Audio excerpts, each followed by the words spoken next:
Hello viewers, তোমরা যদি চাও যে বাড়িতে বসে মাইক্রো ওভেন ছাড়াই কেক তৈরি করবে, তাহলে হ্যাঁ, এই রেসিপিটা তোমাদের জন্যই। আর ভালো লাগলে চ্যানেলটিকে লাইক, কমেন্ট আর সাবস্ক্রাইব প্লিজ করে দিও।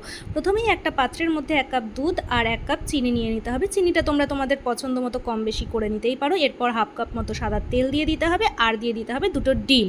এরপর দিয়ে দিতে হবে 3 কাপ মতো ময়দা। 3 কাপ ময়দা তোমরা একেবারেই দেবে না, 1 কাপ 1 কাপ করে দেওয়ার পর সেটাকে ব্যাটারটাকে ভালো মতো তোমরা ফেটিয়ে নেবে। আর এই ব্যাটারটাকে তোমরা যত বেশি ভালোভাবে ফেটাবে, ততই তোমাদের কেকটা কিন্তু ফ্লাফি এবং স্পঞ্জি হয়ে উঠবে।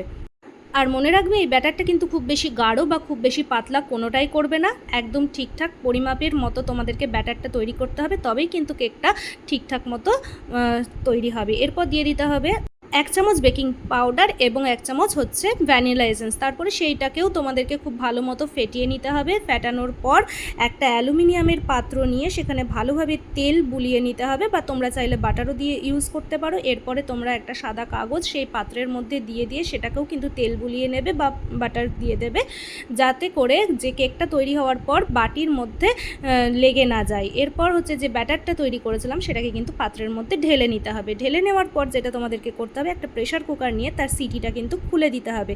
সিটিটা খুলে দেওয়ার পর সেই প্রেশার কুকারের মধ্যে তোমরা চাইলে একটা স্ট্যান্ডও দিতে পারো, বা চাইলে একটা বাটিও দিতে পারো। দিয়ে এই যে ব্যাটারটা করেছিলে সেটা কিন্তু সেই বাটির ওপরে দিয়ে দিতে হবে। তারপরে 5 মিনিট পর প্রেশার কুকারের ঢাকনা খুলে তোমরা তোমাদের ইচ্ছে মতো পছন্দ মতো যে কোনো ড্রাই ফ্রুটস এখানে ইউজ করতে পারো। তারপরে আবার ঢাকনা দিয়ে রেখে দিতে হবে।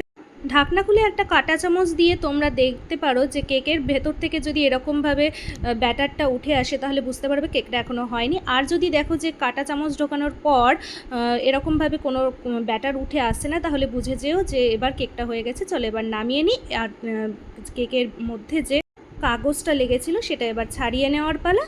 তো দেখতেই পাচ্ছ এবার তোমরা কেকটা কতটা স্পঞ্জি এবং সফট হয়েছে। তোমরা এটা ছিল আমাদের প্রথম কেক, আর এটা হচ্ছে আমার দ্বিতীয় কেক। তো চলো, টাটা।